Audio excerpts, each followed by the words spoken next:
Welcome to Catholic Connection with Teresa Tomeo, keeping you connected to your faith and your world. Teresa tackles the issues of faith and culture, the pro-life message, and media awareness. And now, here's Teresa Tomeo. And it's good to be back with you every day, on a Wednesday at least, and appreciate my dear friend and colleague in Catholic Radio, the wonderful Vanessa Den Hagarmo, for filling in for me for a few days. So Wednesday, July 2nd today, 2025, and it's a great week. We're in the middle of summer, basically. Summer is in full swing, and we have a lot to talk about today, and look forward to being with you. And I'll tell you a little bit about what I did the last few days in our Shrines and Wonders Wednesday, because it pertains to Southern Italy, summer in Italy, and one of my favorite things in the world, sunflowers. I'll explain at the bottom of the hour. Before that, though, we are going to be checking in with Father Mark Mary Ames on his new book, a beautiful book, 8 Promises of God, Discovering Hope Through the Beatitudes. That is wonderful. Sounds like a great book to grab for some wonderful, reflective, and important summer reading. And then we check in with our own Joan Lewis, Joan's Rome, Vatican News, all that good stuff. And that is the first hour of our program today here on EWTN. And we'll get to the second part on EWTN's Radio Extra in a few minutes. Wishing you a beautiful week and a beautiful 4th of July. I know a lot of people are probably, as I mentioned, getting ready for some very well-earned time off. This is a very popular vacation time for folks, but you are going to have some issues if you live on the eastern part of the country and also in the southwest, because it's some weather is coming your way. So we'll explain in a second. But again, it's great to be back with you. So much to talk about today, and some news from the Pope and the audience and all that good stuff. It is very, very warm here in Italy. In central Italy, yesterday we hit 104 degrees, and today we're already at, 301 right now. Today we hit already, I think, 95 degrees. So if you are coming to Italy, stay cool, and this is part of my discussion at the bottom of the hour, some ideas on what you can do to stay cool. But make sure you are trying to tour either early in the morning, I can't stress this enough, or at night. There are some after-hours tours you can do, for example, at the Vatican and also in the morning, and that's the best way to do it. You do not want to be standing in the sun anywhere. We actually did that the other day. We were in southern Italy staying at a friend's house down in Puglia, and they had not been to, the friends that were with us had not been to Matera, which is in the region of Basilicata in southern Italy, where they just shot the crucifixion scene for The Chosen, and where the crucifixion scene for the Passion of the Christ was also shot. And we were walking around in the heat. I mean, we were in and out of the shade. There were some caves that we went into and whatnot, but it had to be 100 degrees in the shade. So be careful out there. We do have some severe weather. Let's get to the weather right now before we get to the news on a Wednesday, July 2nd. Heavy rainfall across the southwest and mid-Atlantic and Florida. Fire weather concerns in the northwest and Alaska. So here's what they're saying. Heavy to excessive rainfall may bring flooding to parts of Arizona, New Mexico, Florida, North Carolina, and Virginia today. And also recently burned areas will be particularly vulnerable to flash flooding. And then we will see gusty winds and low humidity, which will bring elevated to critical fire weather conditions to parts of the Northwest. So that's a look at the weather, and we'll have more on that in the news this morning, because, again, it is making headlines. Right now, it is almost 4 minutes past the hour, and on this Wednesday, July 2nd, 2025, we need to check the news here on EWTN. Senate Republicans yesterday passing President Donald Trump's big, beautiful bill, the budget measure, which includes a provision to defund Planned Parenthood for a year. Pro-life advocates saying despite the fact that it's only 12 months, it is still a major step toward permanently defunding the abortion giant. Catholic News Agency reports the bill was originally set to defund Planned Parenthood for a 10-year period, but last week the Senate parliamentarian disqualified more than a dozen provisions in that bill, including the portion defending abortion providers, forcing Republicans to rework the language. The Senate yesterday passing the reworked bill after a tie-breaking vote cast by the vice president. There were 3 Republican lawmakers, Senators Tom Tillis of North Carolina, Susan Collins of Maine, and Rand Paul of Kentucky, who opposed the bill on a number of different grounds. The reconciliation bill includes several spending cuts and tax breaks, but still needs to go back to the House for a final round of voting. Catholic News Agency also reporting this morning, Canadian Member of Parliament from British Columbia, Tamara Jansen, has now introduced a private member's bill to stop the expansion of what's known as MAID, or medical assistance in dying, for mental illness alone.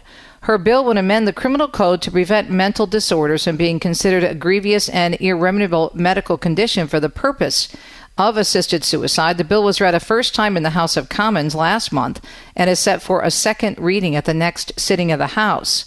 Speaking, she said, imagine your son or daughter battling depression for some time after losing a job or maybe in a broken relationship, and imagine they feel the loss so deeply that they're convinced the world will be better off without them. And she said, starting March 27th in 2027, such Canadians could walk into a doctor's office and ask the doctor to end their life. She said that's not a future scenario. That's the law right now, waiting to take effect. The Justin Trudeau government, meanwhile, delaying expansion until 2024 and again until March 17, 2027, over concerns from medical and legal experts.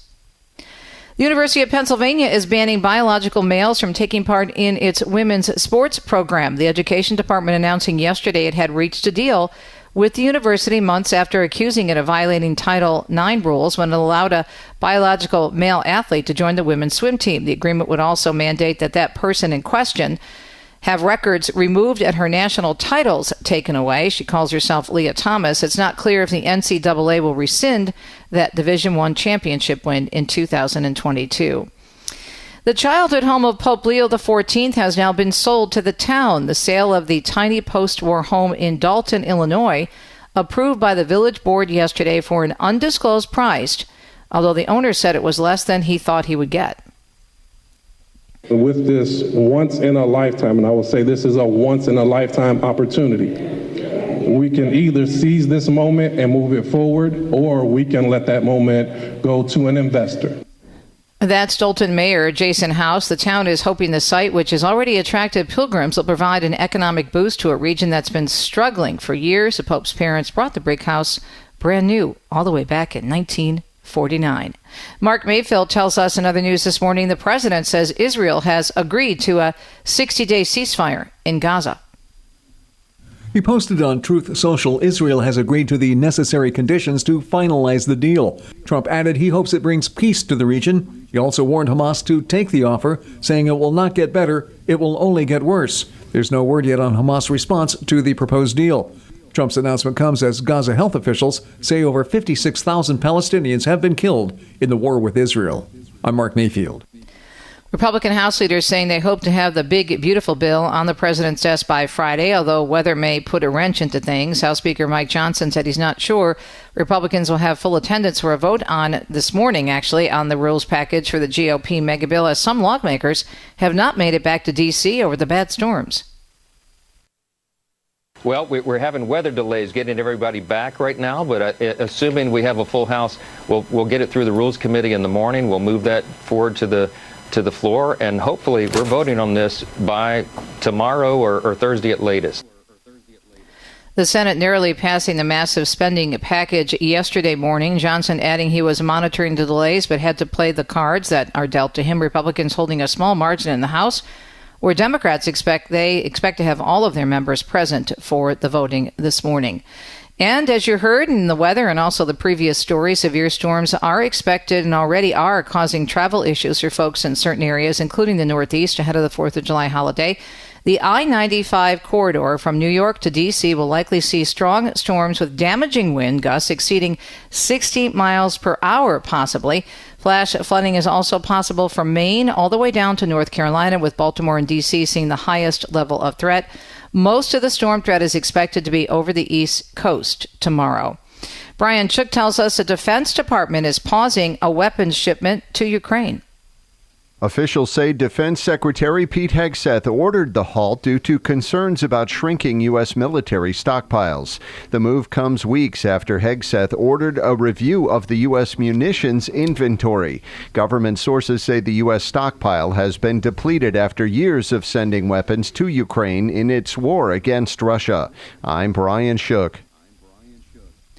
President Trump is so pleased with what's known as Florida's alligator Alcatraz that he wants the original prison in San Francisco Bay reopened.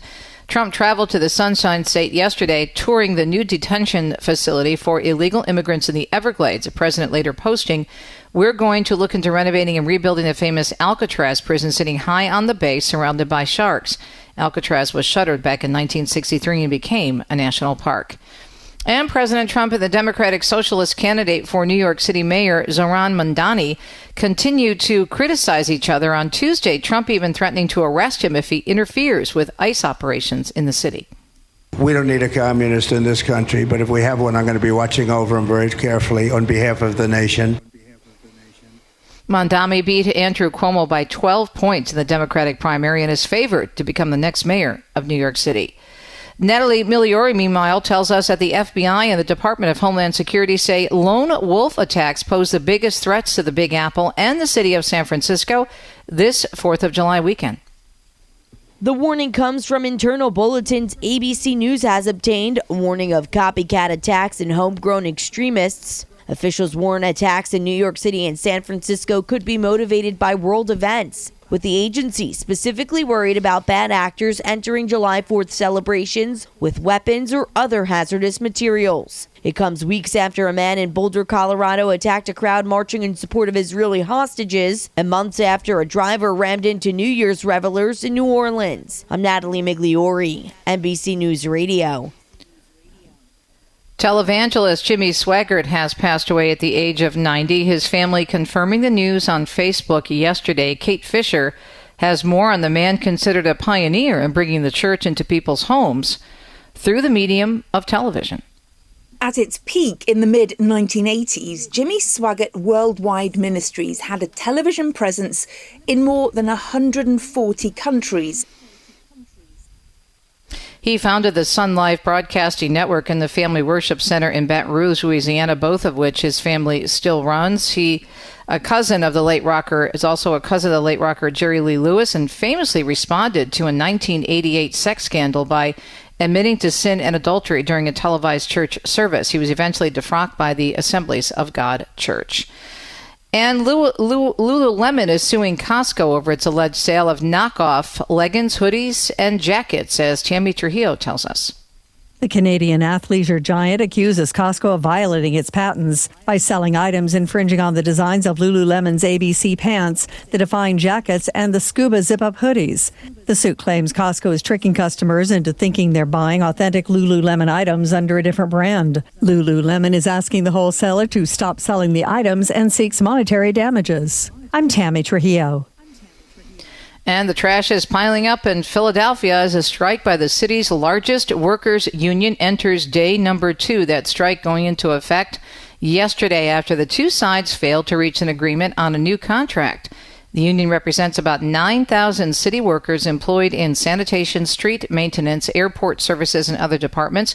They're pushing for higher wages. Philadelphia residents are complaining about uncollected trash reeking in the summer heat.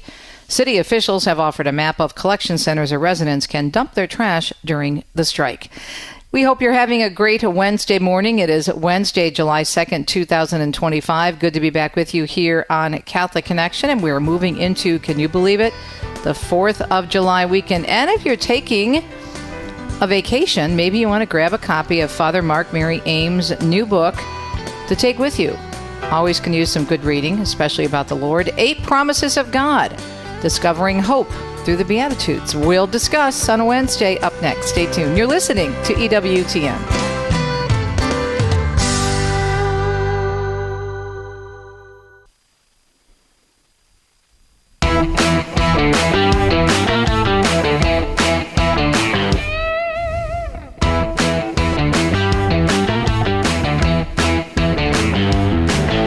We're having a great Wednesday morning. It is Wednesday, July 2nd, 2025. Good to be with you on a Wednesday and every day.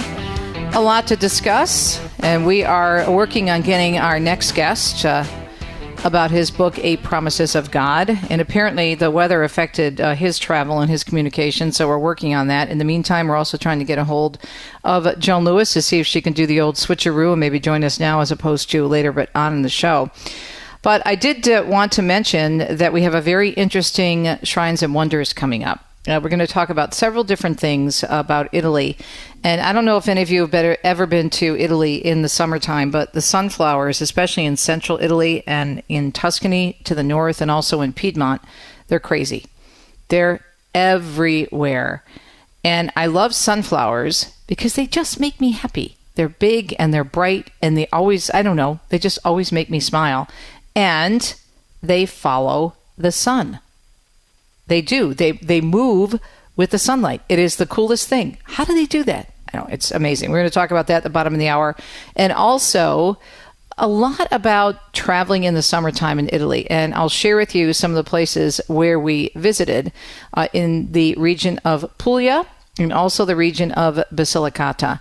Puglia, unfortunately, is an area that a lot of people miss because they go to part of it. They go to the north for the very important sites, of course, of Padre Pio and St. Michael the Archangel. The cave is there, and that's an approved apparition where St. Michael did appear.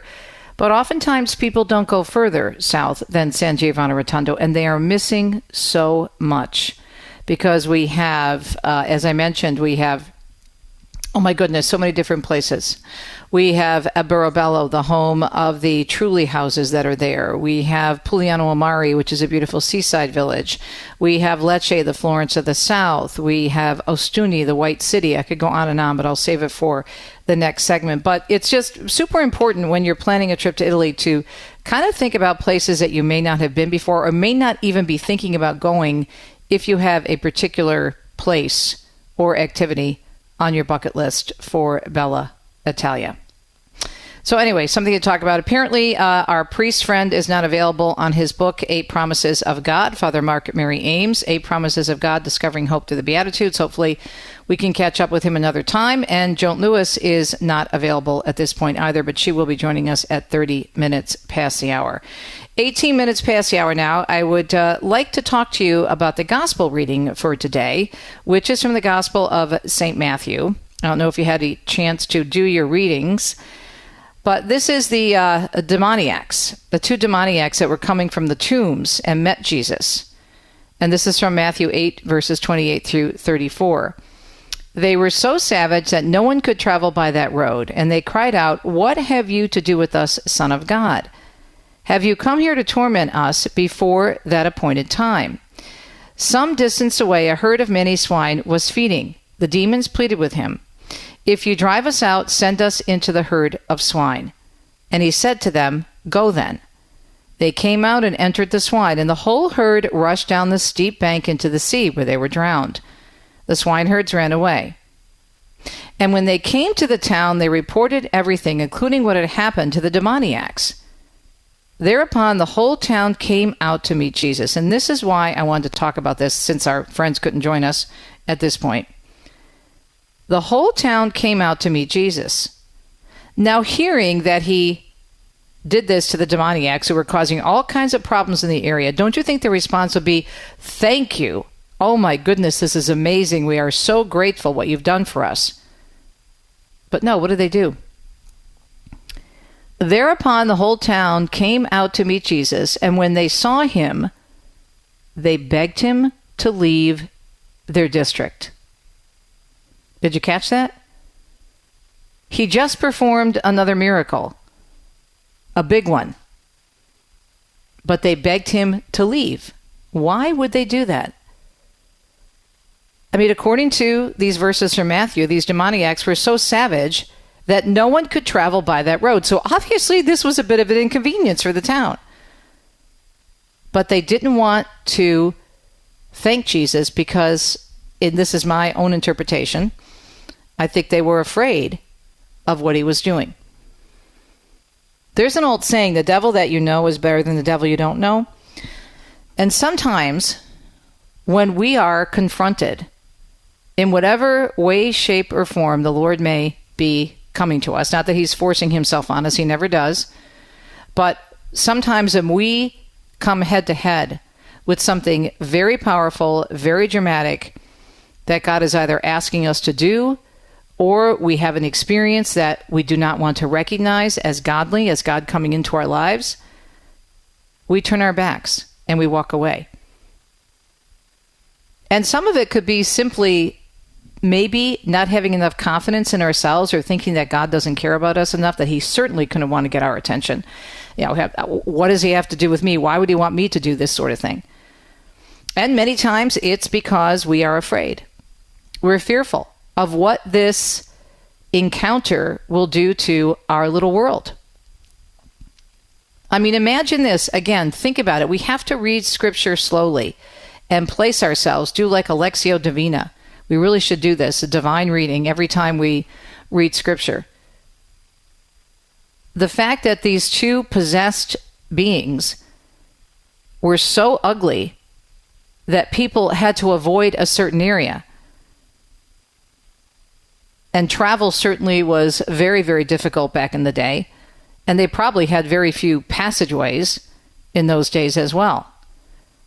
And yet Jesus solved a really big problem for them in more ways than one, showing who he was and who he is. But they didn't want anything to do with it. Bye-bye, don't let the door hit you on the way out. And I think there's a big lesson in this for all of us. Again, God never will force himself into our lives. There's that beautiful verse in Revelation, I stand at the door and knock, and if you open it, I will come in and I will dine with you. And then there's that beautiful painting of Jesus knocking on the door. If you look closely, there's no doorknob on that door. That's because you have to open the door of your heart from the inside and let him in. He's not going to bust down the door. It has to be a relationship with him. You have to say yes to him. And often, we are afraid to give our full yes. And so instead, we tell him to leave. Or we ignore him. Or we ignore our faith. We only put our toes in the water because we're afraid of what happens if we dive in fully. And that's what the town was doing. Please just leave. We know what you did. We heard about it. We don't want anything to do with it. They were scared. They were scared.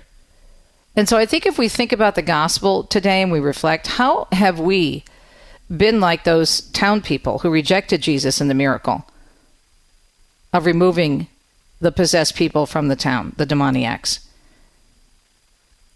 Are we ignoring God? Are we saying bye-bye, thanks but no thanks? Is there something that he's asking us to do, but we don't want to do it? We don't think we can do it? We're putting God in a box, and we want to stay in our own comfortable little circles? The devil that we know versus the devil that we don't know? Yes, sure, it can be scary sometimes in terms of saying yes to God. What did Mother Angelica say? Faith is 1 foot in the air, 1 foot in the ground, and a queasy feeling in the stomach. But if God brings you to it, he's going to see you through it. And he is never, ever going to give us more than we can handle. And he's not going to have us do everything at once. It is a journey. But we have to be willing to take that first step. As opposed to begging Jesus to leave us alone, get out of our lives. That's not what we should be saying. We should be the opposite. We should have been, and as these people should have been, every time God gives us an opportunity, we should be saying yes. Even if we don't understand it, even if it's frightening, and even if we really don't want to say yes. God's plan is always the best plan, but we have to be willing to accept it and not kick him out, as these townspeople did in the gospel today. Italy's Shrines and Wonders up next. Thanks for tuning in to a Wednesday morning edition of Catholic Connection.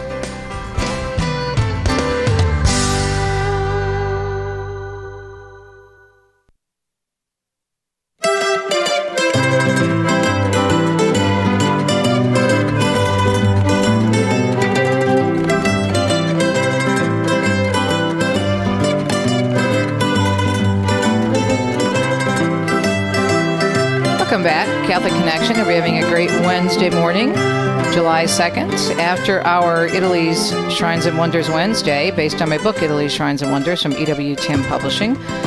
We will still be in Italy. I'm still in Italy. We come back to the United States in the middle of July. Let's see, actually next weekend, a week from Friday, we're heading back home, God willing. So back to the United States and then back to Italy in September again. And then let's see, we have two pilgrimages and a number of other events that Deacon Dom and I are doing, God willing, when we come back. I did want to let you know that we are actually, I don't know if I mentioned this before, but if you know of anyone who is coming to this area of central Italy, we are offering the opportunity of aperitivo with tea and Dom. If you saw a video I posted a while back in May, actually, the first week of June, because the first event we did here was May 31st. But we have an entertainment center downstairs. I think I explained to you that we had remodeled. Dominic worked with a local stonemason, and he helped design this, entertainment center. Is a full kitchen and a place to sit and have a little appetizer and a little glass of wine, and we could seat about 24 people. And so if you have a small group, let us know. We will work this out through our partners at Corporate Travel, and we'd love to host you. Deacon Dom and I are doing aperitivo with tea and Dom, and we'll give you all the information. Now, the last couple of days, we took a mini vacation and had the weekend off, obviously, and then we had another 3 days to ourselves, and we actually went way south. I mean, we are in central Italy. We are in Umbria, and that is below Tuscany and just above Lazio. So Lazio is a region of Rome, and then you have Umbria, then you have Tuscany, which is actually borders on the coast and a little bit inland. But in the central area of Italy right now, in Umbria, you see some in Lazio, but it's mostly in northern Lazio and Umbria. Sometimes you see them all over Piedmonte, which is way north, but sunflowers everywhere. Now, sometimes they're just wild, but oftentimes they are grown strategically for their oil, for their seeds, and they are very useful in terms of being a great product for food and whatnot. But they are just so amazingly gorgeous. And those of you who live in Kansas, I know all about sunflowers, because I remember when I was speaking there a couple of times and had been there during the summer months, just beautiful. They are just the prettiest flowers to me. And so I always wondered, why and how do they follow the sun? Sunflowers follow the sun because of a behavior called I don't know if I'm pronouncing this correctly. I'm hardly a botanist or anything. Let's see. Heliotropism helps them grow bigger and healthier. Young sunflowers track the sun's movement across the sky, turning their faces from east to west during the day, and then back east at night to greet the morning sun. This movement is controlled by the plant's internal clock, which regulates stem growth, with the eastern side of the stem elongating more during the day and the western side at night. Okay, how do you not believe in God? just looking at sunflowers. First of all, they're so, stinking pretty. They're so bright, and they just make you happy. I just love them. They're my favorite flower, and last year, I was so disappointed because when we left, we had to leave toward the end of June, like I think the third week of June. And they really don't start popping until the end of June and right now, early July. And they were just about to burst when we left to head down south to Puglia to visit our friends. And we came back and they are just, it's crazy. I'm going to post some pictures later today and you have to check it out on my Facebook page in Tease Italy because they are such beautiful, beautiful flowers. And it's not just like a little area, a small area of farmland. I mean, they are just covering the hills. And it's all over. I thought we were going to have to go. I said to Dominic, our last few days in Italy after the show, I want to go on a sunflower search. Well, I don't have to go very far.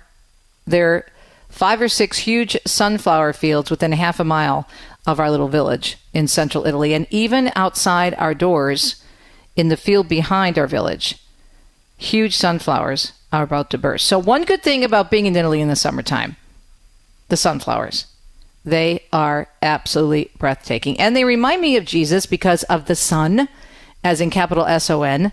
And I love the fact that they're following the sun. And I think that's a great reminder for us all. Are we, as we were talking about in the previous segment, following the sun, as in Jesus, or are we allowing the dark clouds and all the bad things that have happened to us to overcome us? So that's one little point I wanted to make, is one great thing to see in Italy in the summertime. If you come here, go find the sunflowers. They're just absolutely gorgeous. Okay. Wanted to tell you a little bit about southern Italy, Puglia. And what is so great about Italy, in addition, obviously, the nature, which is so beautiful, you're never, ever very far away from the one holy Catholic and Apostolic faith, no matter what region you're in, but especially in a region like Puglia, which is very, very faithful, southern Italy. And, of course, they have St. Michael and St. Padre Pio there to begin with in Gargano, which is in northern Puglia. And we actually went to a beautiful town, a new town on our list that we had not seen yet. We stopped for 2 nights below Gargano. It was actually in the middle of the Gargano National Park, but you can start up in northern Puglia, which is along the Adriatic, and you can go to Padre Pio's place right in San Giovanni Rotondo, and also St. Michael's Cave, which is only about 30 miles away, which is great, gorgeous, amazingly important for our faith. And then you can travel down to the beautiful coastal towns, such as the one we visited first off for 2 nights, Vieste, which is right on the ocean. And it's a beautiful city sitting on a cliff and has wonderful beaches. And so we spent 2 days there. And then we went down to outside of the beautiful city known as the White City, which is Ostuni, which has a very strong Catholic presence as well. And what's interesting about the South is when they are celebrating a saint or a feast day or a special religious event, they always have these amazingly intricate white lights that look like lace hanging between the streets. And that's one of the ways you know that they're celebrating an upcoming feast day, is because they decorate heavily. And at night, they're all different colors, but in the day, they're all so pretty, even though they're not lit up. It's all white. And so when we visited Matera, which technically is not in Puglia, it's in Basilicata, but it's right on the border there. They were also getting ready. Today, as a matter of fact, they're celebrating a big feast day of an image that they venerate of the Blessed Mother. It's their brown Madonna. And they do a huge festival, which began with Mass at 4:30 this morning, then a procession, then prayers, then adoration, and then they bring out this huge float that they've been building, and we saw a picture of it when we were there. And it's beautifully decorated with an image of the Madonna that is paraded through the streets. And the big thing in the town of Matera is each year, after all the celebrations, after all the religious events take place, the most important, of course, being Mass, the town comes around, and the big highlight is when the young people are allowed to break the float, not the image of the Madonna, of course, but the actual body of the float, which this year was in the shape of a boat, and they break it up and they get to keep a piece. And it's very spiritually important to have a piece of that float to keep with them. So southern Italy, especially Puglia, often gets overlooked, and it's so worth a visit. I have a big chunk on my book about Puglia. You've got the Trulli homes in Alberobello. Nearby in Basilicata, you've got Matera, the famous ancient town where the Passion of the Christ was shot. You have Lecce, you have Pugliano Amare by the sea, you have the White City, and so much more. So if you're going to Italy in the summer, look for the sunflowers and head further south than you might have first planned. We'll be right back.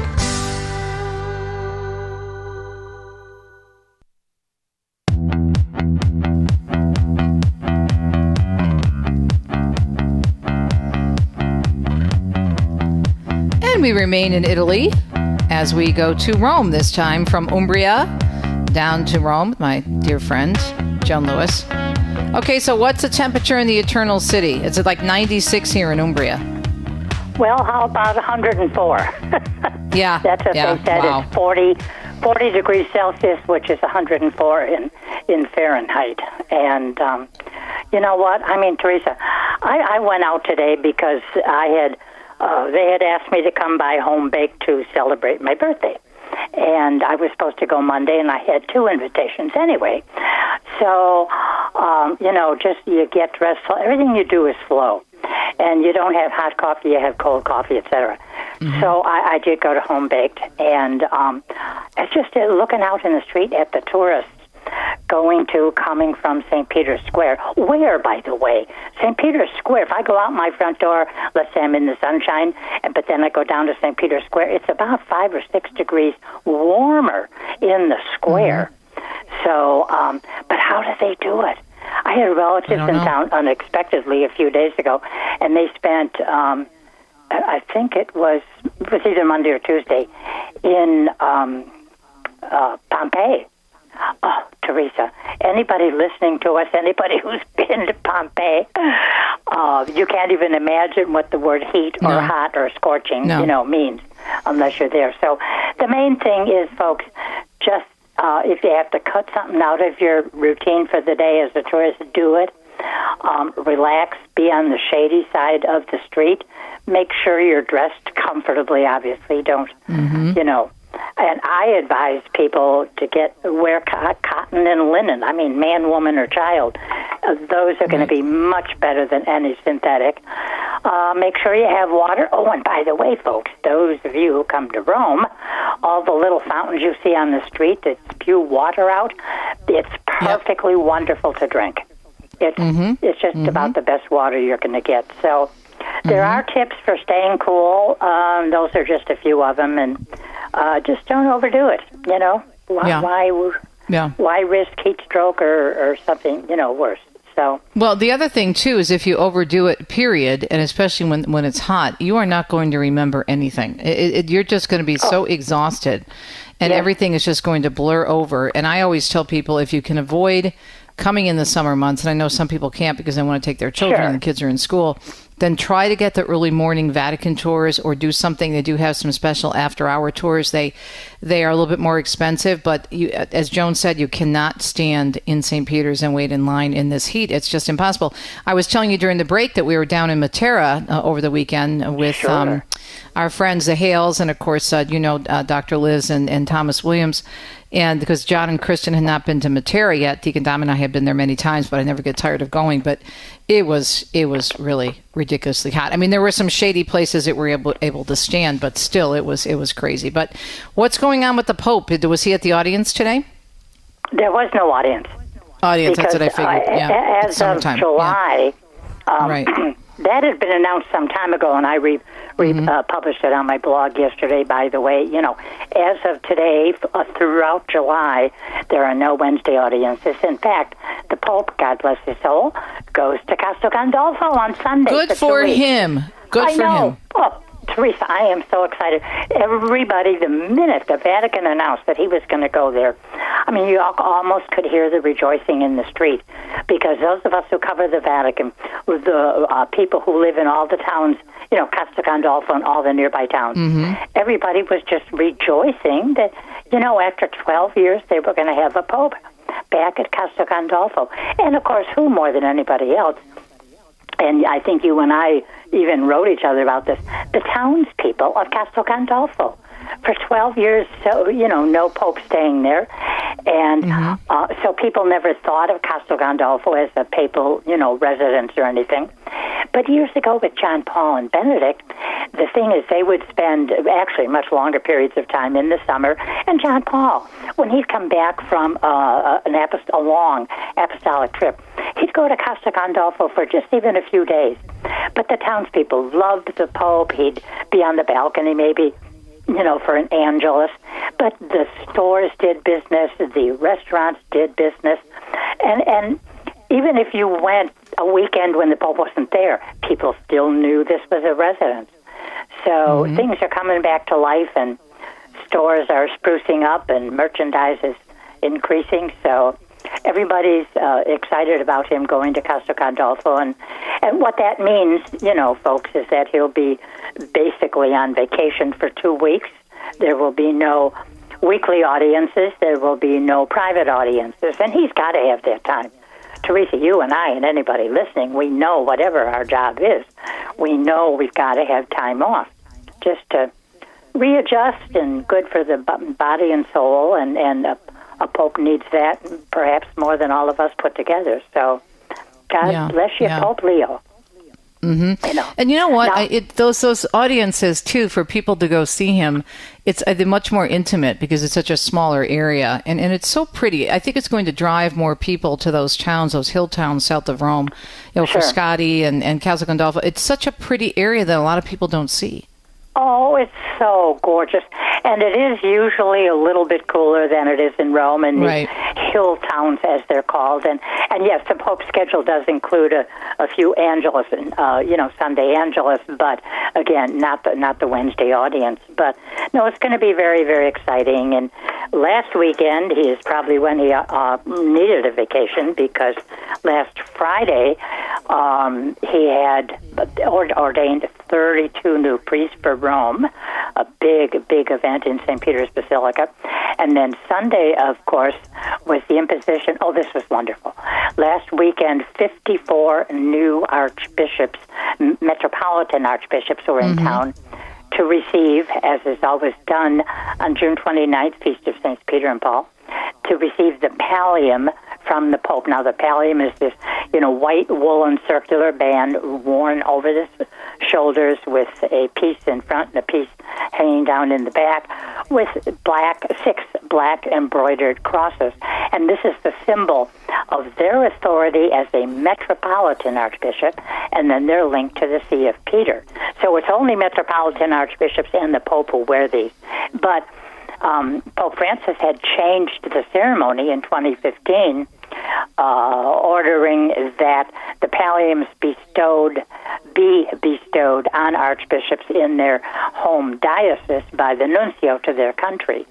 And so it was a very welcome event Sunday when Pope Leo returned to the traditional ceremony of personally placing the palliums on the shoulders of the new archbishops. Now, it's every June 29th, there's this ceremony. The new archbishops are any of those who, since the previous June 29th ceremony, had been named, and there were 8 Americans among them. I think that's one of the biggest numbers in my memory. So. Wow. The North American College often has a reception on June the 29th, but this year they had a reception at the college, but only for the family members and guests who came to Rome with those 8 archbishops. There were several hundred. So, had they had an open invitation, I have no idea what would have happened. But people did celebrate, so that's good, So everybody looking forward to a little bit of quiet, even those of us in the media. We can work on other projects, read books that are long overdue to be read for our work. There's just that moment when, you can kind of, have an intake of breath and relax a bit. So, what's interesting about that is that the Vatican slows down, but then tourism picks up in the summertime. And then in August, sure. It gets very, very busy as well, because it's a holiday time for Europeans, including Italians. Oh, absolutely. In fact, there's a slight exodus the first weekend of July of Italians, because they're going to go to their second home in the mountains or by the seashore. But the first kind of big exodus, if you will, usually occurs mid-July, and then the really, really big one is August 1st, whenever August 1st happens, whatever day of the week, and then also mid-August, obviously, 14th, 15th, and 16th, the Assumption. These are huge holidays, and anything in Rome that can be closed will be. So if you want to go grocery shopping, you go out of town to some little market in a seaside village. I'm only kidding. I mean, there are of course, supermarkets open, but Teresa, you can get a seat on a bus. You could probably that's no small feat, let me tell you. And on the 15th, you could probably play a card game in the middle of big streets like mine, because everybody is just out of the city for the Assumption. So, and then that's when the Pope will be going back to Costa Gandolfo. So he'll be there from the 6th to the 20th of July, and then he'll be there for a long mid-August holiday. And again, that was a tradition for many of the popes, so he's resuming that tradition, and it's so exciting, Teresa.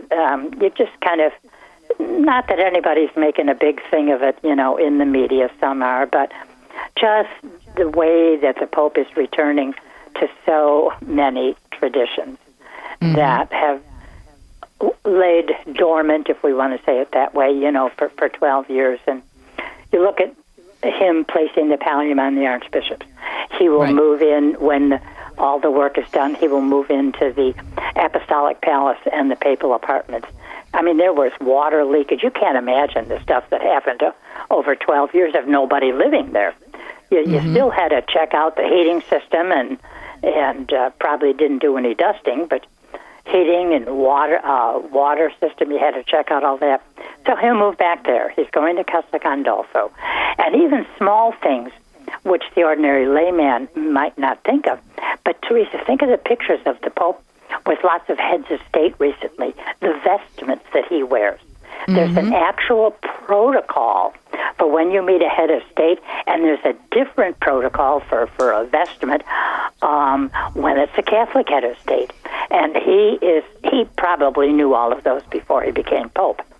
So he's wearing all the correct vestments and stoles and whatever, and it's just lovely for those of us who rejoiced in a lot of the past tradition. It's lovely to see that coming back, and so there's celebration in very small ways.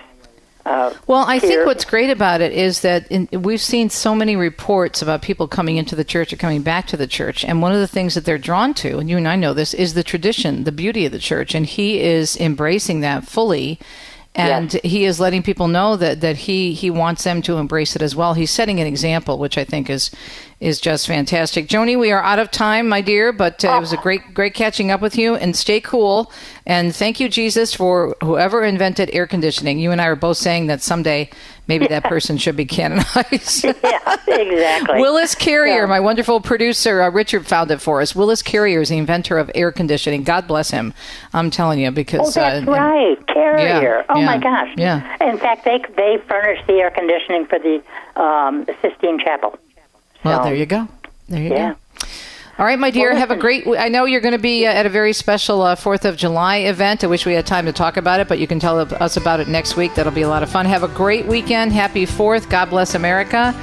Thank you, God, for air conditioning and for making Italy, and we'll be right back. And for my friend Joan Lewis, happy belated birthday, too. We'll be right back on a Wednesday morning. It's 52 minutes past the hour. Stay tuned.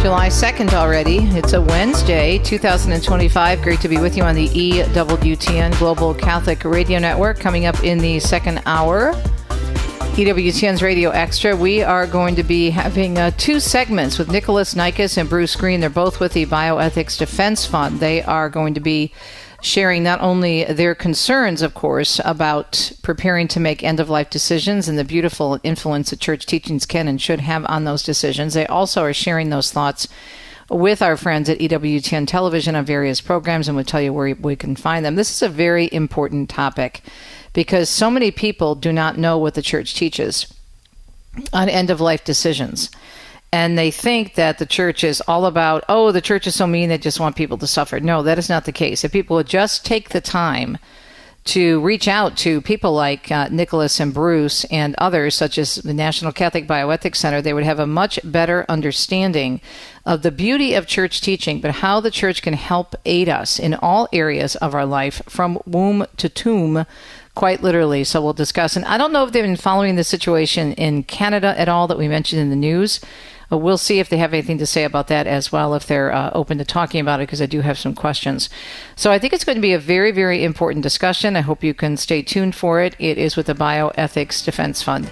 And that's coming up, plus 2 cents, in about 4 minutes. We'll be right back. You're listening to Catholic Connection here on EWTN. Stay tuned.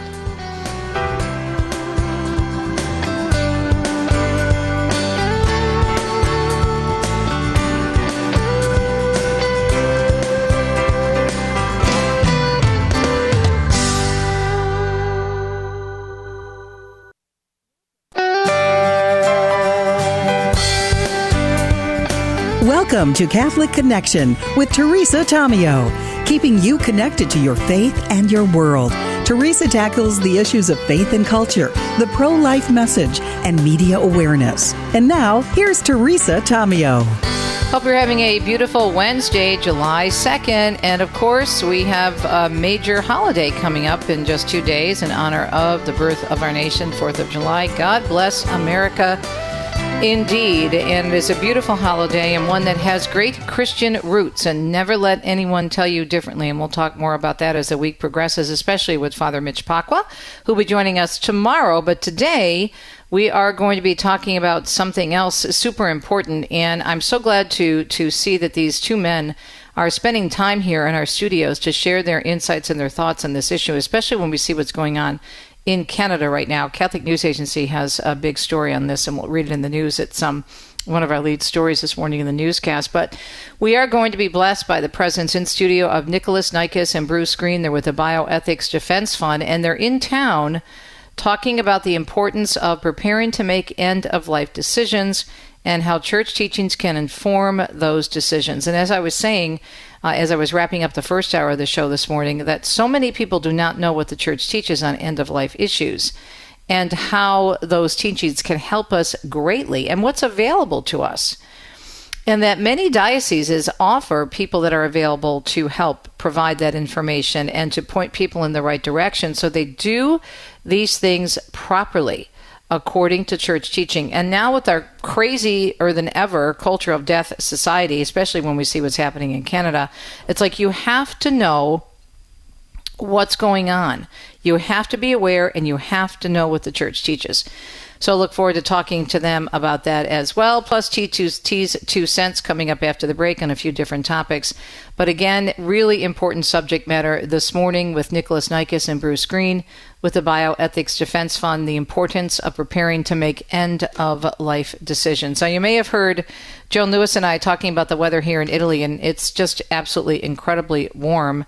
And yesterday, when we were on our way back from our vacation, we just happened to check out the temperature on the car, and it said 40 degrees Celsius outside. And my husband said, that's not possible. It can't be 104 degrees Fahrenheit. But, it was, as Joan said. And right now, it's not quite that warm here in central Italy and Umbria, but it's pretty darn close. It's like, 98 degrees. So we were talking earlier about praying for the person who invented air conditioning. So we greatly appreciate it. I'm sure you all do. All right. So speaking of weather, let's take a look at what the National Weather Service is saying. We have heavy to excessive rainfall that could bring flooding to parts of Arizona, New Mexico, Florida, North Carolina, and Virginia. Recently burned areas will be especially vulnerable to some flash flooding. And then they're saying that gusty winds and low humidity will bring elevated to critical fire weather conditions to parts of the northwestern U.S. Now, parts of the East Coast, as you'll hear in the news this morning, also being subjected to some really bad weather that might even be preventing some things happening in Washington because of the big, beautiful bill, the vote that was supposed to take place this morning. So we'll see what's happening with that. It is a Wednesday. We're so glad you're tuned in. I had a great time off, and I'll talk a little bit more about that in 2 cents and how the importance of just relaxing and enjoying and what that means, especially when it comes to the Italy way of life. We'll explain in 2 cents. Not enough Americans do that, by the way. We don't slow down.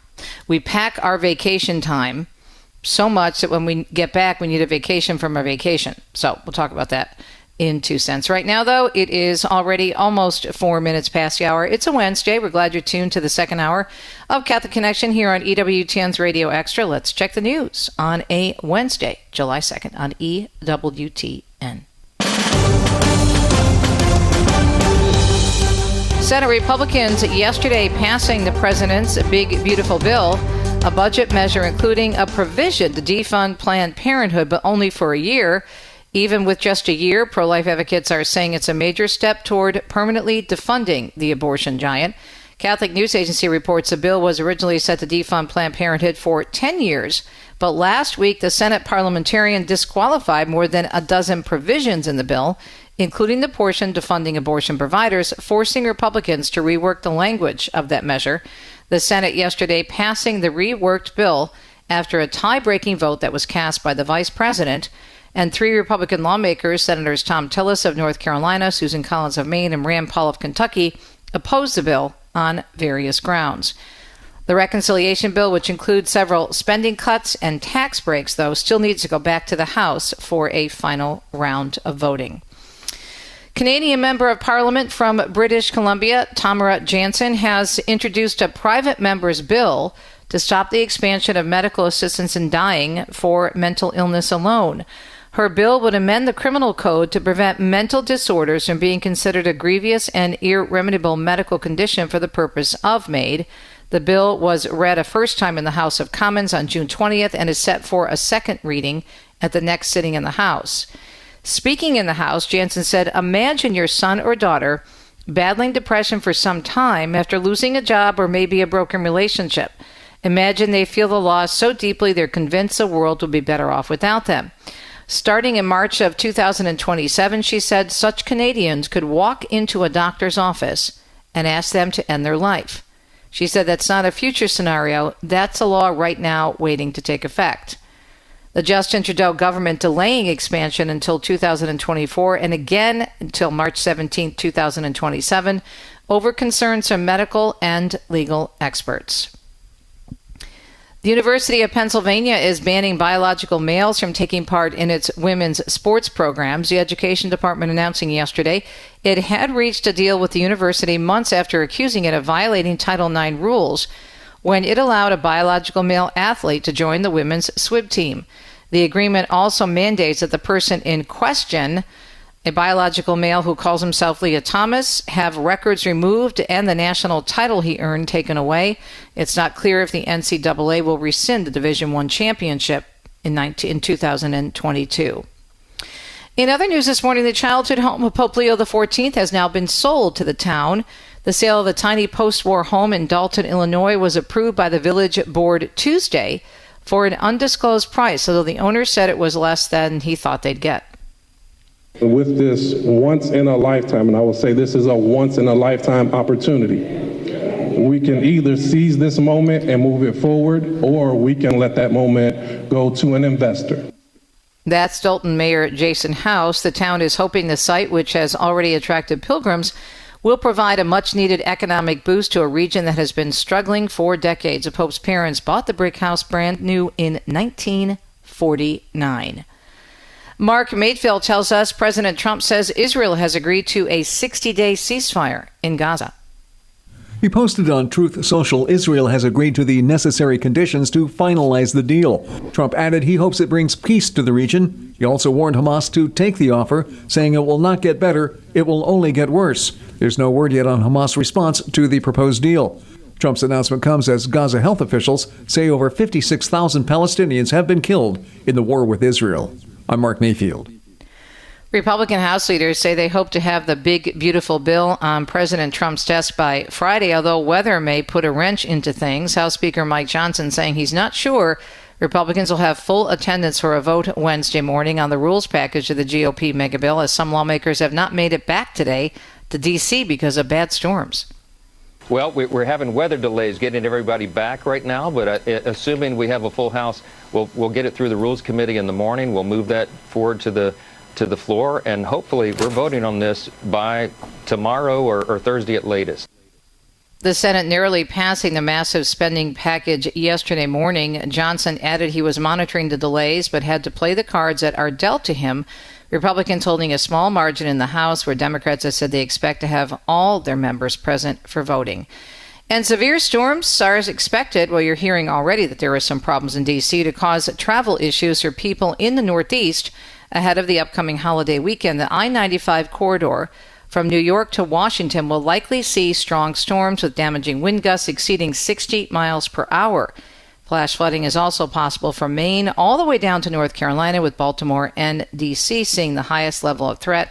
Most of the storm threat is expected to be over for the East Coast, though, by later tomorrow. Brian Chook tells us the Defense Department is pausing a weapons shipment to Ukraine. Officials say Defense Secretary Pete Hegseth ordered the halt due to concerns about shrinking U.S. military stockpiles. The move comes weeks after Hegseth ordered a review of the U.S. munitions inventory. Government sources say the U.S. stockpile has been depleted after years of sending weapons to Ukraine in its war against Russia. I'm Brian Shook. President Trump is so pleased at Florida's alligator Alcatraz that he wants the original prison in San Francisco's Bay reopened. Trump traveled into the Sunshine State yesterday, touring the new detention facility for illegal immigrants in the Everglades. The president later posting, "We're going to look into renovating and rebuilding the famous Alcatraz prison sitting high on the bay surrounded by sharks." Alcatraz was closed back in '63 and became a national park. President Trump and the Democratic Socialist candidate for New York City Mayor Zohran Mamdani continued to criticize each other. On Tuesday, Trump went as far as to threaten to arrest Mamdani if he interferes with ICE operations in the city. We don't need a communist in this country, but if we have one, I'm going to be watching over him very carefully on behalf of the nation. Mamdani beating Andrew Cuomo by 12 points in the Democratic primary and is favored to become the next mayor of New York. The FBI and the Department of Homeland Security say lone wolf attacks pose the biggest threats to the Big Apple in San Francisco this 4th of July. Natalie Migliori has more. The warning comes from internal bulletins ABC News has obtained, a warning of copycat attacks and homegrown extremists. Officials warn attacks in New York City and San Francisco could be motivated by world events, with the agency specifically worried about bad actors entering July 4th celebrations with weapons or other hazardous materials. It comes weeks after a man in Boulder, Colorado attacked a crowd marching in support of Israeli hostages, and months after a driver rammed into New Year's revelers in New Orleans. I'm Natalie Migliori, NBC News Radio. Televangelist Jimmy Swaggart has passed away at the age of 90. His family confirming the news on Facebook yesterday. Kate Fisher reports he was a man considered a pioneer in bringing the church into people's homes through television.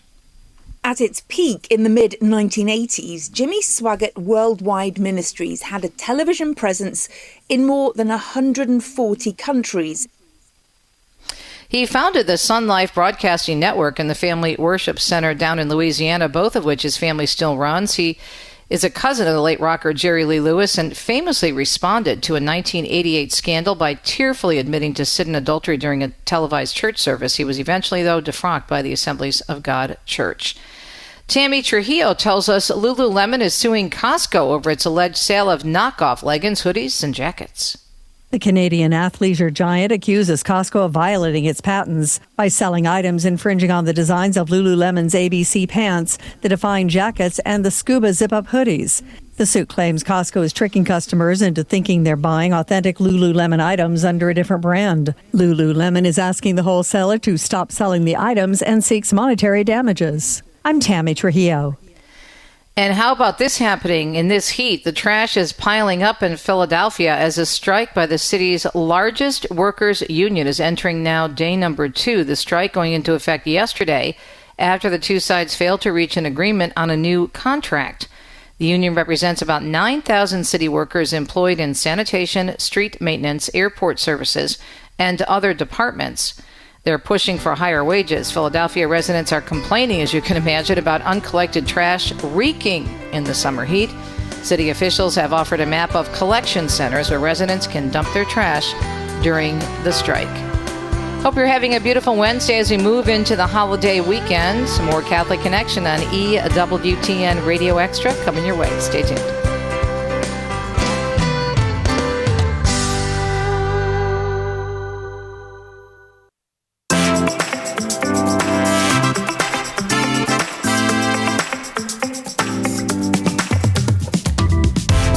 Welcome back. Hope you're having a beautiful Wednesday. It's Wednesday, July 2nd, and we are heading into the 4th of July weekend.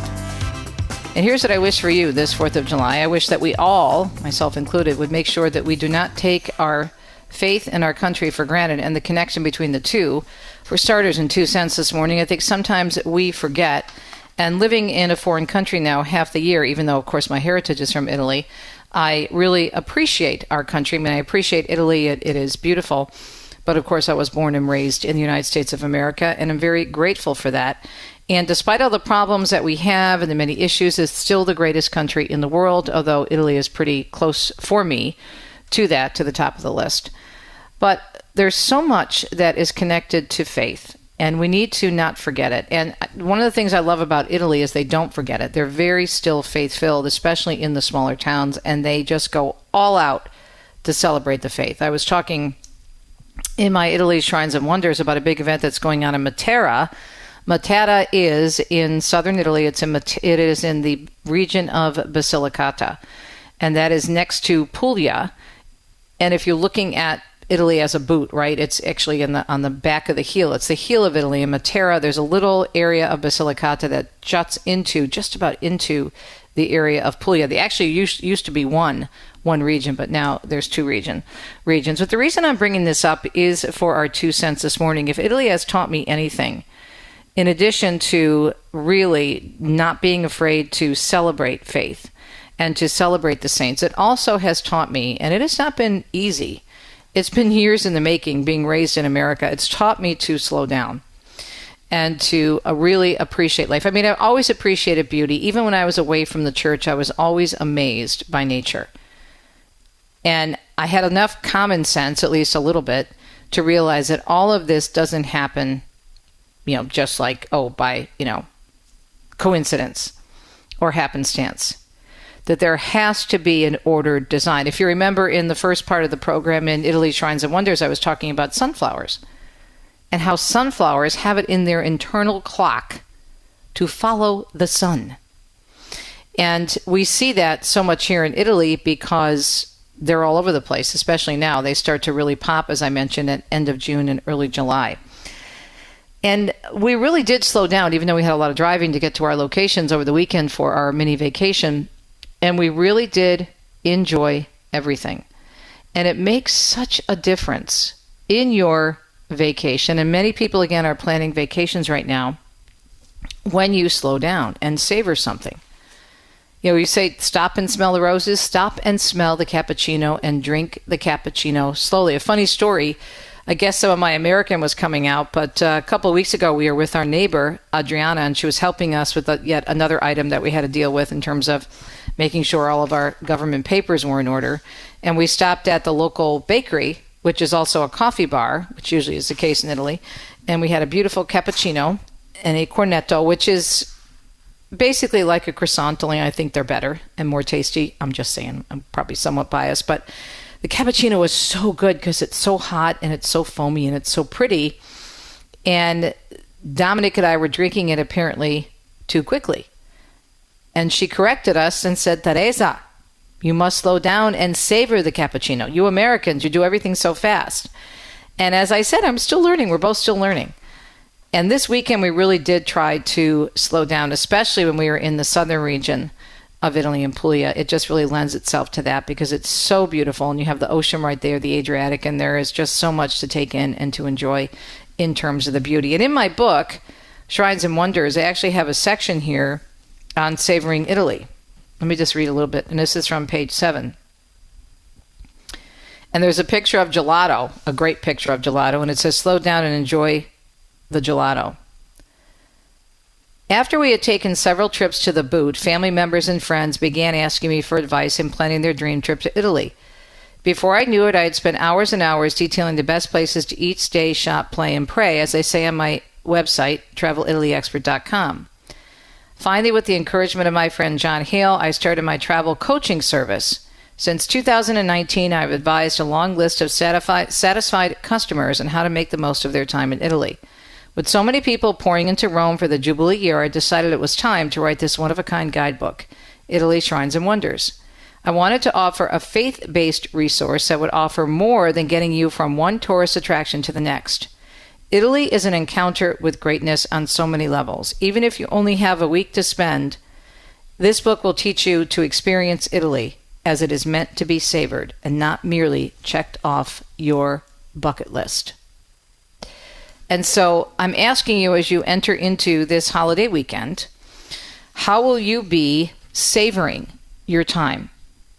How will you be savoring time with your family, savoring time with your friends, savoring the summer? Do you realize how quickly summer goes by? And I guarantee you, when you head to the stores to shop this weekend, all the 4th of July items will most likely be already gone or moved way back in the back of the stores. Why? Because they're going to be on to what?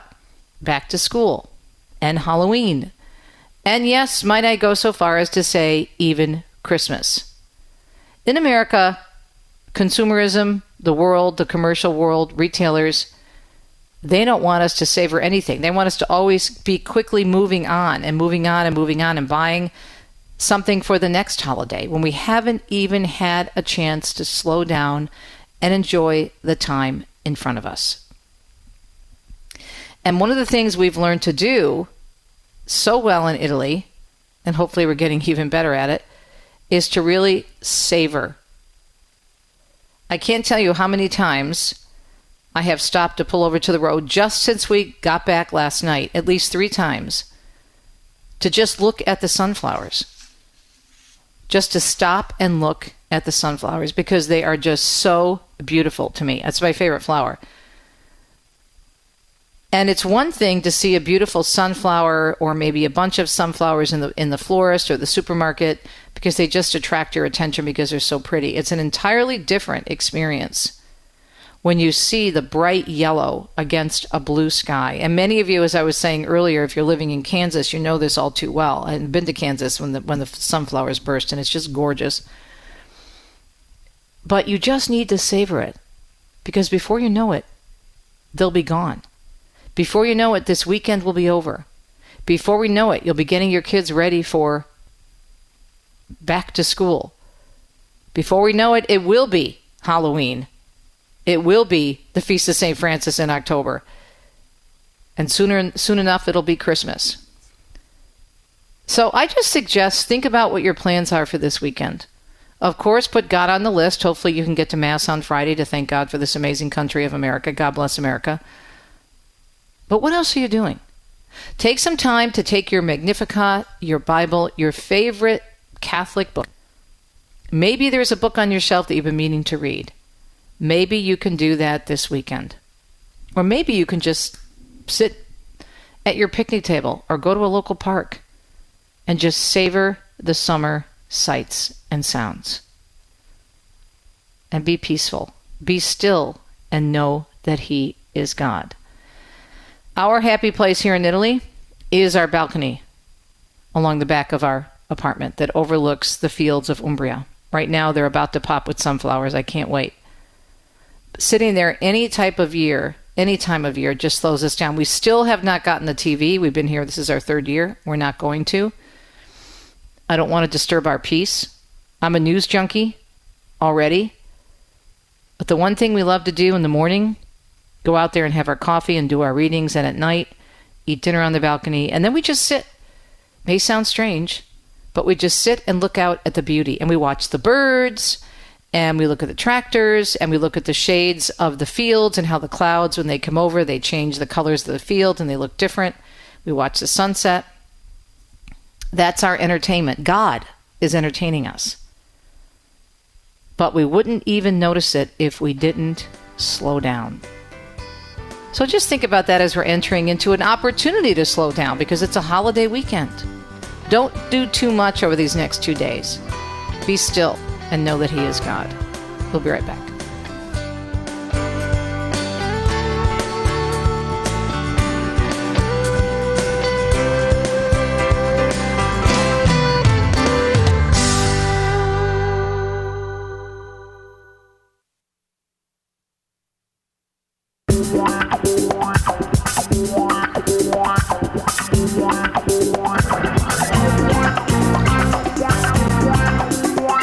Almost to the bottom of the hour, 28 minutes past to be exact. It is a Wednesday. It's July 2nd already, 2025. Great to be with you here on EWTN Radio Extra.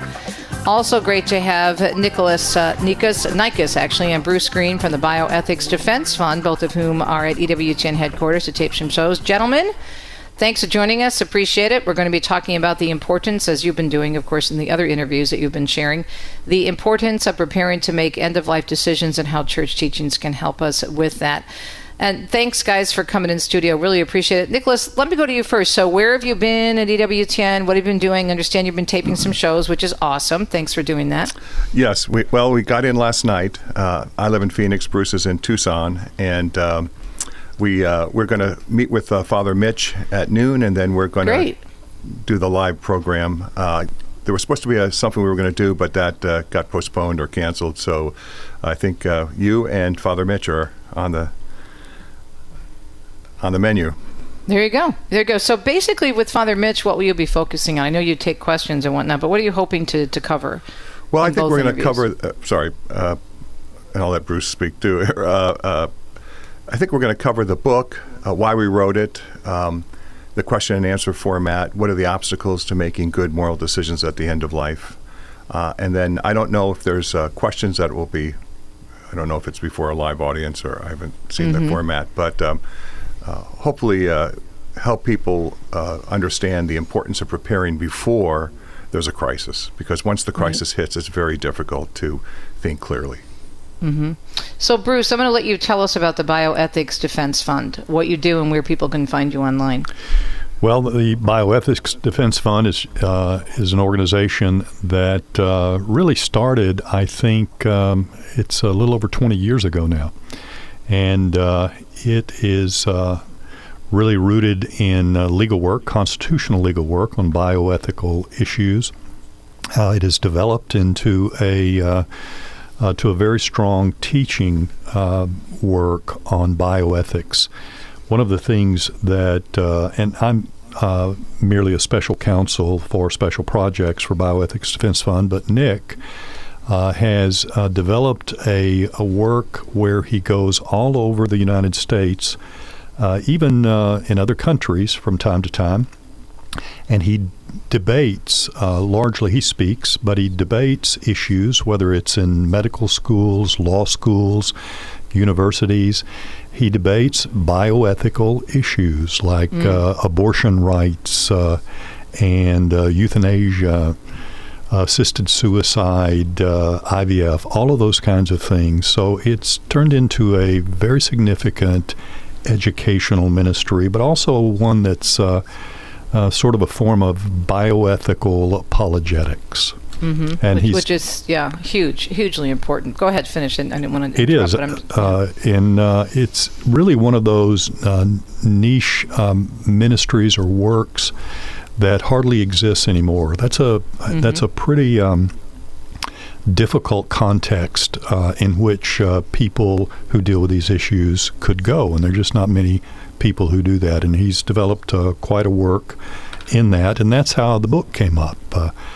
The desire to sort of put those questions that he would receive from time to time, and that I, on a smaller scale, working with parishes, have received, and sort of put them into this question and answer format so that people would have an ease of use and be able to deal with an area that we think is particularly troublesome, and that is end-of-life issues. It's a growing area that really jeopardizes many people in the final stages of their life. So that's how the book developed. I want to get to the book in a minute, but Nikolas, I want to go back to you in terms of the importance of and the timing of this. And I'm not asking you to comment on the case specifically, but Canada, across the border, I just read a story this morning in the news. It's so out of control there. They've got this amendment in this overall fight to keep pushing assisted suicide.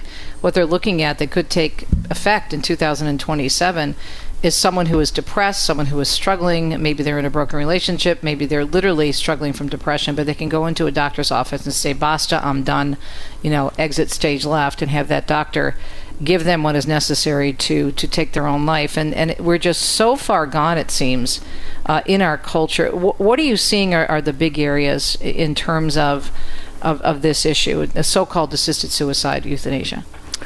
Well, I don't know about the Canadian experience directly, but this is the logic of assisted suicide all over the world. It starts out, of course, and the proponents always say, well, look, it's very limited for people who are competent mentally, who have a terminal illness, less than 6 months to live, even though, of course, best doctors and scientists can't always get that right.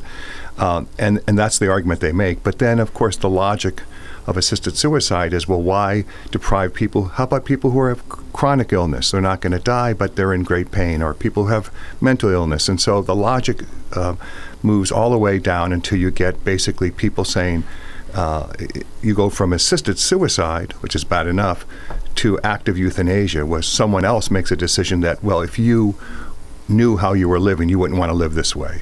And that's what you see. A book I would recommend, it's dated but still very powerful, is a book by Dr.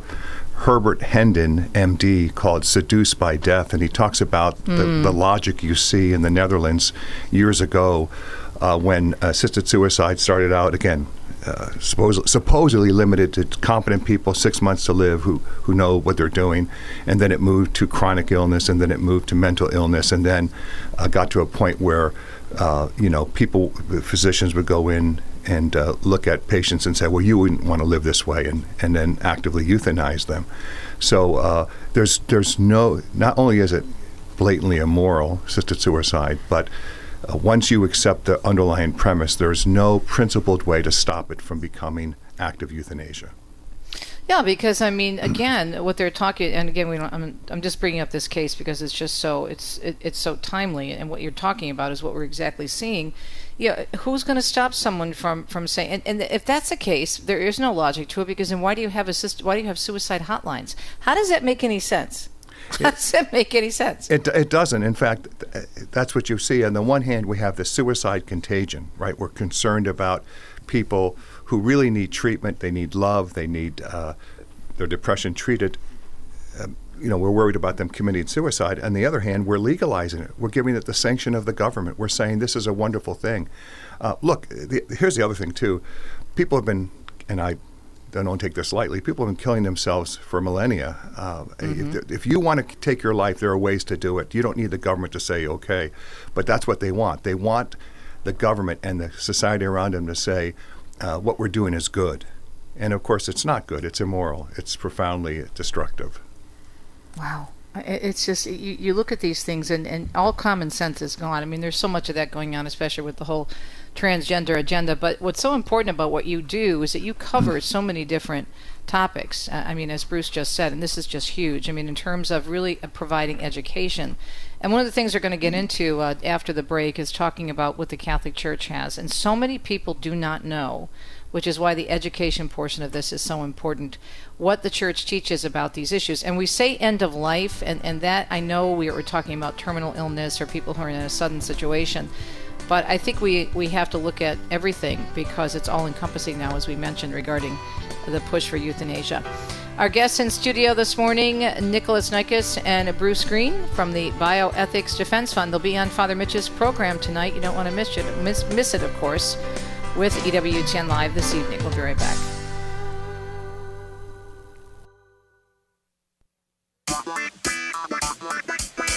Very timely and important topic. And the church is a roadmap for life because it's from God. It was founded by God, okay? When I came back to the church, one of the things that really brought me back, and this was me, the reporter, I started looking at what the church actually taught. Now, I learned a lot when I was in Catholic grade school. I had excellent educators. I don't want to take away from that. But of course, I was a kid, right? And then life happens, and the world moves in, and then you get totally consumed by the world, and that's what happened with me. And when my husband and I made our way back to the church, one of the things we did was we retaught ourselves the faith, and reading the documents were just so not only comforting but eye-opening and affirming. And it was just like a wow moment. Like, where have I been all these years? I could have had a V8, because the church gives us everything we need to make these decisions, including the very tough ones concerning what we're talking about this morning. And we are talking to two gentlemen who are in studio with us in the Bioethics Defense Fund. The topic, of course, the importance of preparing to make end-of-life decisions. Now the church can help. And I want to dive now into the book, Now and at the Hour of Our Death, which is published by our friends at Ignatius Press. So, Nikolas, is this a nice summary for people if they've never really even thought about this issue? Is this why you wrote this book? Absolutely why we wrote the book. It's in a question and answer format. There's 123 questions. People don't even have to read the whole book. If they have a specific question about the church's teaching, say on hydration and nutrition, or what are the obstacles to making good decisions, they can go to those questions. It's aimed at the average Catholic. It takes the 2,000-year-old tradition of the church on these issues, and it summarizes it, I think, pretty effectively for the average Catholic. And I think that's what's really important, because what you said at the top of the interview about 15 minutes ago, if you're not prepared, when you get into a situation, and Bruce, I'll go to you to comment, if you get into a very scary situation with someone who's in an emergency situation, or let's say you've been caring for someone who has a terminal illness and you've been so busy with, which is obviously understandable, with their needs, that you haven't stopped to think about what's going to happen, that's when another crisis could set in. Is that correct, Bruce? That's exactly right. In fact, we quote more than one time St. Robert Bellarmine. And one of the things that he said is that if you don't deal with these issues, the art of dying, he called it, which was normally, for 600 years before this time, a common consideration for Catholics. He said if you don't consider these things ahead of a crisis, then what's going to happen is you're going to end up in a situation where you have to make decisions when you are debilitated, when you are at your weakest, when your reasoning powers are not as they should be because you're in serious illness. So it's critical that people think about these kinds of issues for that reason alone. There are other reasons as well, and we set those forth in the book.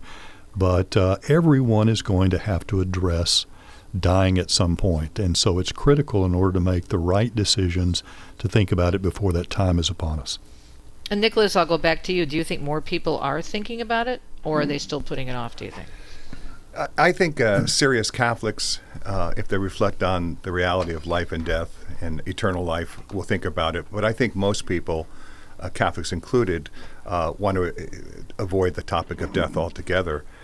So you never hear, or very rarely do you hear sermons on the four last things, death, judgment, heaven, and hell.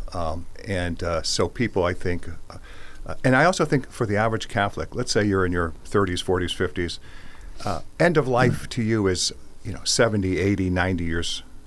That's when I have to worry about it. But I tell students, so I speak to students all the time, I say, look, end of life, you're one accident, you're one disease away. It's not just the elderly that you have to worry about. It's we don't know the future. And so if you're not ready, if you're not prepared and formed in the church's teaching, when the crisis hits, it'll be too late. And Bruce, do you think that people realize the beauty of what the church has to offer? Because oftentimes you have a conversation and the response, even from someone who identifies as a Catholic and maybe even a practicing Catholic, is, oh, well, the church just wants people to suffer, and the church just doesn't really understand.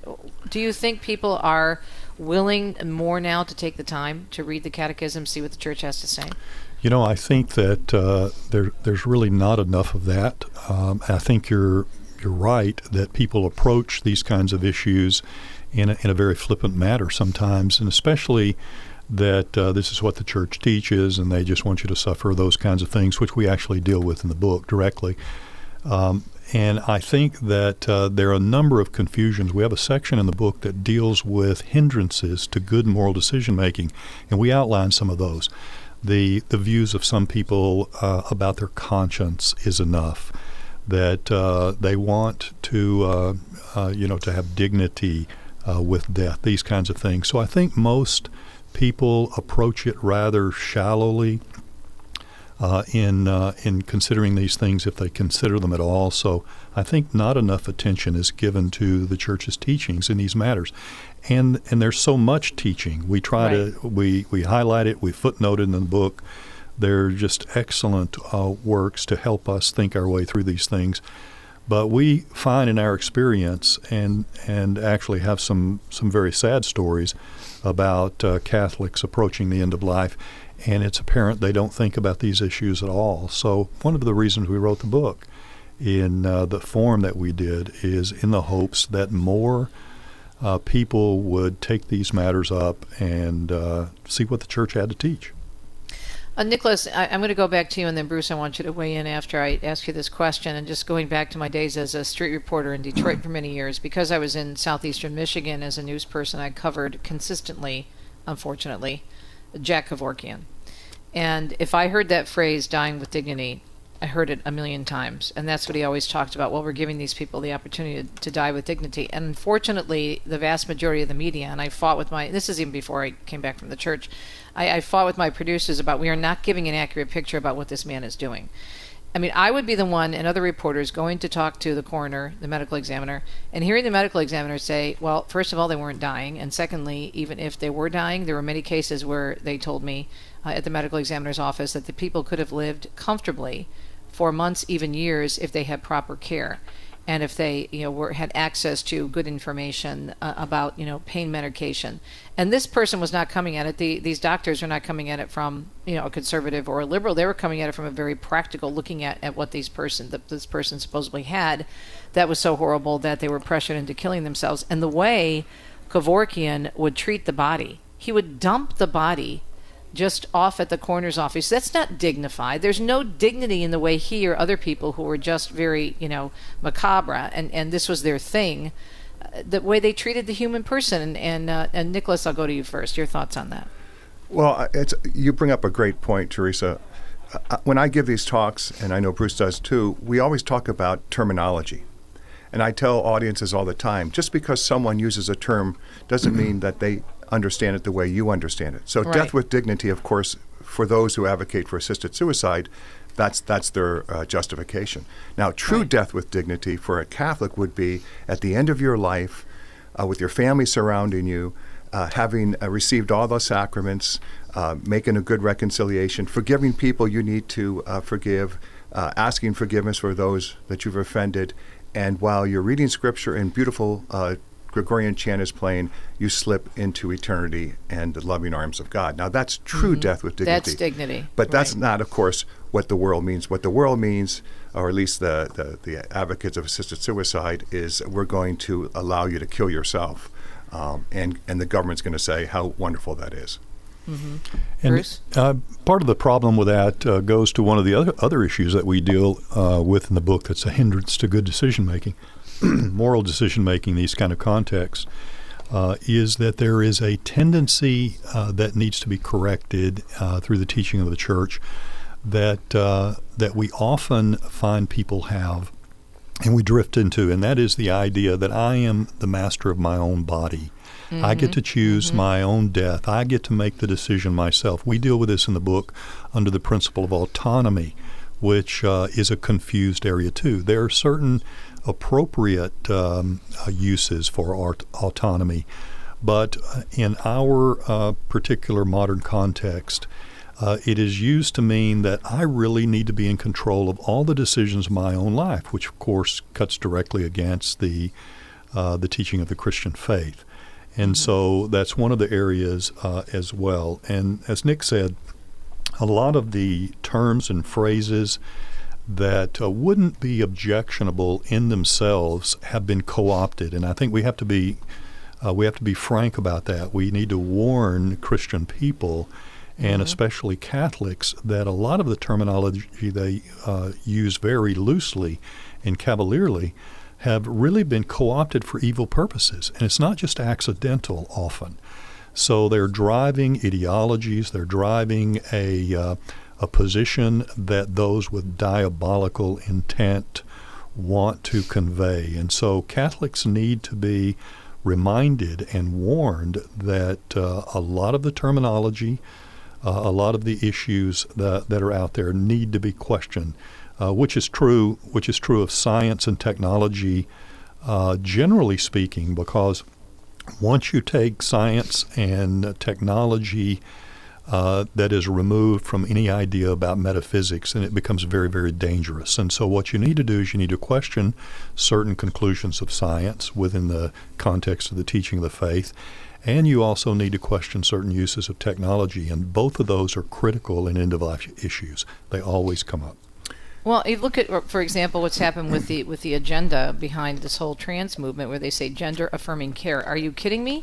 You are chopping off body parts. How is that gender-affirming? Healthy body parts. Just like abortion, it's a choice, reproductive freedom, except you are limiting the freedom and the choice of two people who are involved in that decision, the baby and the father. Okay, I mean, but this is what people need to understand. I'm hoping after everything that has happened in especially the last few years, people are starting to realize how they've been manipulated and brainwashed, especially not only by the culture of death, but the media that are walking hand in hand with them. And Nikolas, I'll go to you. Well, I want to go back to the issue of autonomy. You're absolutely right. These terms. I mean, paradox in the assisted suicide movement is the people who are screaming, autonomy is two Greek words meaning auto and nomos. I'm a law to myself. When someone claims to be radically autonomous, no one tells me, not God, not the church, nobody, what I want to do. But the irony or the problem with this argument is that under assisted suicide law, it's the doctor who has the ultimate decision-making power, not the person who claims to be autonomous. If the physician doesn't prescribe you the, quote, lethal medication, an oxymoron if there ever was one, you don't get it. So even under the terms of radical autonomy, you're not making that decision. Someone else is making it for you. Now, of course, it's a sign of how bad things are that you can always find a physician to sign off on something. I know. It's just chilling. So how do people get the book? Well, they can go to Ignatius.com. I know it's on Amazon. And I've been telling people, not because it's a moneymaker for us, because it isn't, but I've been telling people if you can afford it, buy two. One for yourself and read it, but give one to your pastor or your deacon who might be counseling people. Yeah, I mean, this is so helpful. And the fact that you have it in a question and answer format, what I really like about it is it allows people to look at, as you said earlier, and I think, Nikolas, it was you who said that you can go to a certain area that may pertain to your particular situation as opposed to feeling, but I think you should read the whole book, but as opposed to feeling you have to read the whole book. Absolutely. Absolutely.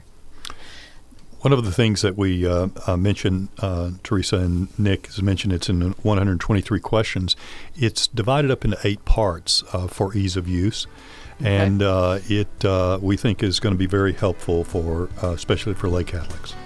Well, make sure you tune in tonight, folks, on Father Mitch Live. The book is Now and at the Hour of Our Death, Making Moral Decisions at the End of Life. But we've had a great discussion overall, in addition to promoting the book, with Nikolas Nikas and Bruce Green from the Bioethics Defense Fund. We'll be right back. Let you know what's coming up on a Thursday morning edition of Catholic Connection.